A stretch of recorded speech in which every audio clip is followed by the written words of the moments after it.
vingtaine de pays à travers le monde. Certaines missions sont connues du public, quand d'autres sont couvertes par le voile du secret. Au titre de ces faits d'armes, le fanion du CPA-10 est orné de la croix de la valeur militaire et compte 6 palmes correspondant à des citations collectives. Ces opérateurs reçoivent de nombreuses médailles à titre individuel et font de lui l'une des unités les plus décorées des armées françaises. In Memoriam. Caporal-chef Patrick Gros, mort en service aérien commandé le 6 janvier 1997. Caporal-chef Kevin Basquin, mort en service aérien commandé le 10 mai 2006. Caporal-chef Sébastien Planel, mort au combat, Afghanistan, le 25 août 2006. Adjudant Thomas Dupuis, mort au combat, Mali, le 29 octobre 2014. Sergent-chef Alexis Garato, mort au combat, Mali, le 26 novembre 2015. Sergent-chef Nicolas Mazier, mort au combat, Irak, le 29 août 2023. Préface.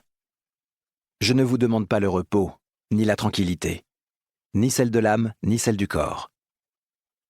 Ces quelques mots griffonnés par l'aspirant André Zirneld, parachutiste mort pour la France en 1942 dans le désert de Libye, résonnent toujours avec force et nous mettent face à nous-mêmes, sans phare ni boniment. Sens de l'intérêt supérieur, goût de l'action, opiniâtreté dans l'effort sont certainement les déterminants de tout engagement militaire. Mais il y a ce petit plus qui caractérise les forces spéciales, creuset d'une communauté d'hommes et de femmes pas tout à fait comme les autres. Car pour y parvenir, il faut une forte dose de volonté.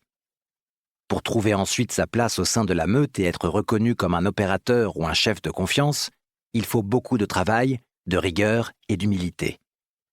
Mais au-delà de ces sévères exigences, où l'on est d'abord confronté à soi-même, à ses doutes, parfois à ses souffrances et à ses peurs, c'est bien cette soif d'action et d'adrénaline avec un zeste de désinvolture apparente qui définit le mieux ces guerriers un peu atypiques.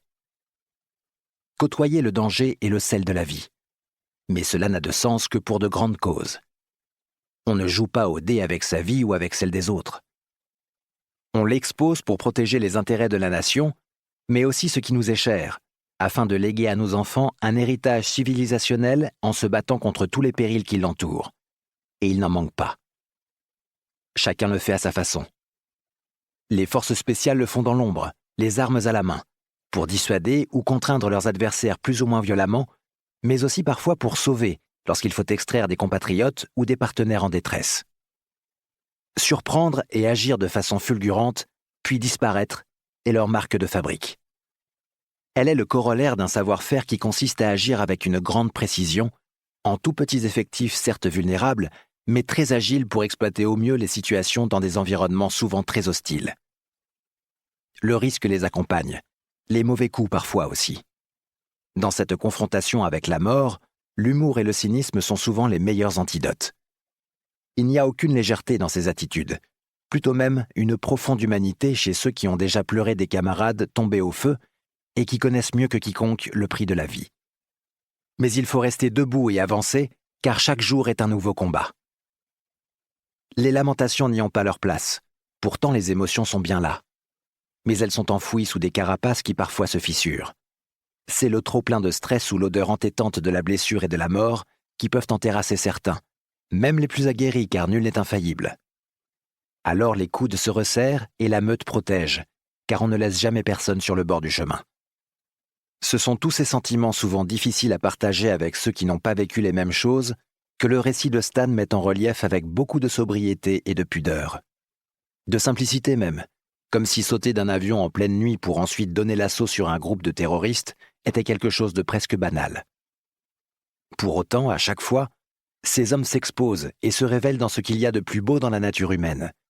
Risquer sa vie pour des enjeux supérieurs, mais aussi pour appuyer les copains et compter sur eux, car le groupe, l'équipe ou l'équipage sont des fratries au sein desquelles les liens de camaraderie sont extrêmement puissants. Frères d'armes, partageant les succès ou l'infortune, ils traversent les tempêtes, la précarité des situations qui rappellent l'impermanence de toute chose, les difficultés et les coups durs, mais aussi les moments de joie et de soulagement quand la mission est réussie, surtout quand elle a été périlleuse. L'opérateur de force spéciale n'est pas une machine. Il tire aussi sa force et son agilité de son caractère retors. Il porte en lui... Pour continuer à écouter ce livre audio gratuitement, cliquez sur le lien dans la description et vous pourrez l'écouter en entier sans frais grâce à l'essai de 30 jours d'Audible.